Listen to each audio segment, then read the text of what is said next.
Rat Hashem, la Gemara ce matin, Pesachim 86b. Akala hofechet panea. Maïtama, Amar Rabbi Chia bar Abba, Amar Rabbi Yochanan, Pnei shehi bosha. Alors il y avait une coutume ancienne que quand la kala, quand la mariée, elle venait la première semaine chez ses beaux-parents, quand elle mangeait à table avec les beaux-parents, elle tournait le visage de la table. Ça veut dire qu'elle ne mangeait pas à visage vers la table, le visage était vers l'extérieur de la table.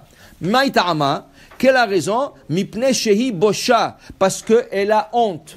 Elle a honte, elle est toute nouvelle dans la famille, alors elle a un peu honte et tout ça. Alors elle ne veut pas, pour ne pas lui faire honte, c'était une coutume comme ça. Rav Huna, Bere de Rav Natan, Nikla le Rav Nachman bar Yitzchak. Il y avait un rabbin qui s'appelait Rav Huna bar Natan. Il est venu visiter Rav Nachman bar Yitzchak. Amrou lo ma shemach. Il dit, comment tu t'appelles? Amar le Rav Huna. Amrou netiv marapuria. Si et vous? Yativ, il s'est assis.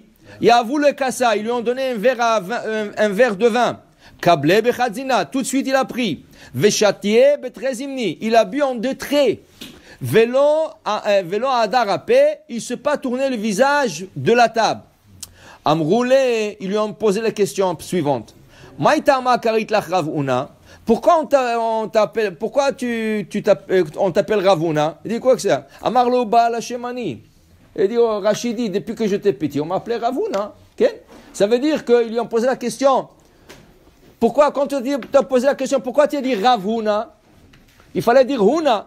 Tu t'appelles Huna, pas Rav Huna. Okay? Il dit, non, depuis mon jeunesse, on m'appelait Rav Huna, c'est mon prénom. Son prénom, c'est Rav Huna. Rav, c'est pas le titre. Rav, c'est le prénom. Rav Huna. Okay? Après, Amrou, Maïtama, qui amrou l'achnetiva pouria tafta. Quand on t'a dit asseyez-vous sur le lit, ça veut dire sur le fauteuil là-bas, sur la table, asseyez-vous, tu t'es assis tout de suite. Amarlou, kol ma shoma lecha ba'al habayit aseh chutz mitzeh. Vous m'avez demandé de m'asseoir. Vous êtes le ba'al habayit, vous êtes le maître de la maison. Tout ce que le maître de la maison te dit de faire, fais. Il te dit assis-toi, tu t'assois. Il te dit relève-toi, tu te lèves.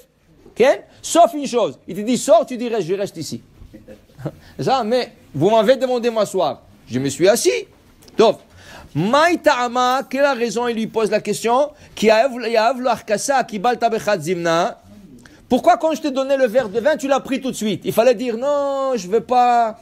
Pourquoi tout de suite tu l'as pris? Il dit non, pourquoi? Amar lehu, mais sarvim la katan, ven ma sarvim la gadol. Quand quelqu'un qui n'est pas important te donne quelque chose, dit non, je ne veux pas.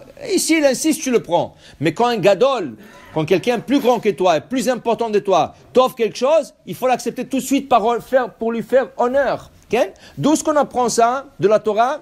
D'Avraham et de Lot. Quand Avraham, les malachim sont venus chez Avraham, il leur a dit, je vais vous préparer un repas. Qu'est-ce qu'ils ont dit? Kenta ase kasher dibarta. Oui, fais tout de suite. Fais un repas, tout ce que tu as dit.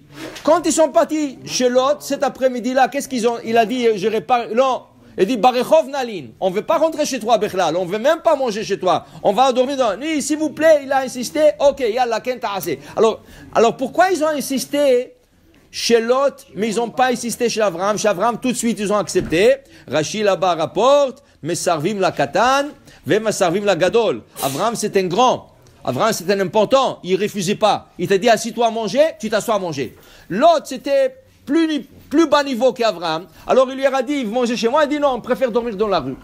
Il a insisté, top, ils sont rentrés chez lui. Mais pour te dire, quand quelqu'un de plus important de toi t'offre quelque chose, accepte-le, par respect vers la personne.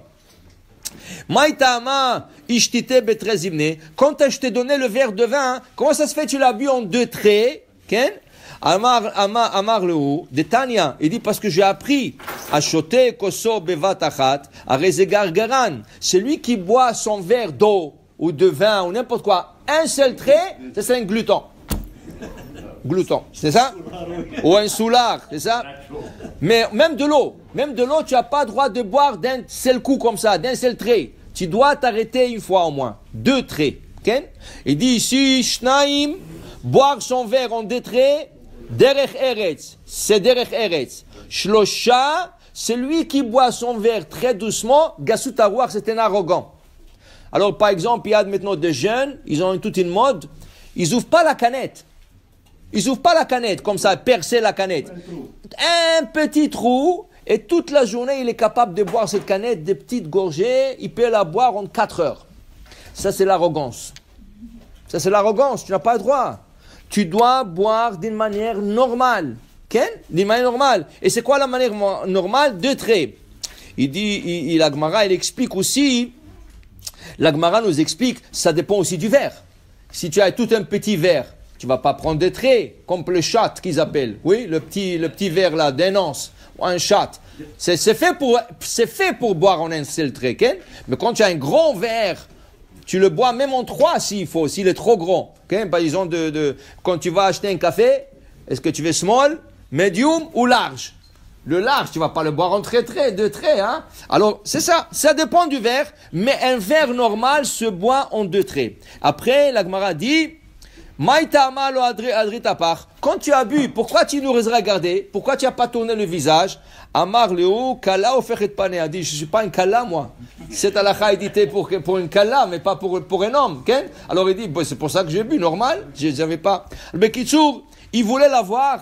Et Baruch Hashem, il avait la réponse pour tout. Mais pour te dire qu'ils étaient très méticuleux sur le derech eretz. Ça va la manière de conduite, la manière de s'asseoir à table et la manière de manger, c'est très important. Tu manges avec une fourchette, avec un couteau.